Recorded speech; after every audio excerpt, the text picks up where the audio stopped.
Assalamualaikum warahmatullahi wabarakatuh.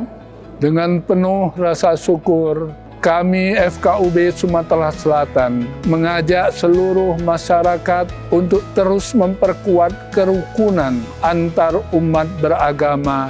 Dalam keberagaman keyakinan terdapat peluang besar kita dapat mewujudkan Sumatera Selatan kerukunan antar umat beragama bagi Indonesia dan bagi dunia. Wassalamualaikum warahmatullahi wabarakatuh.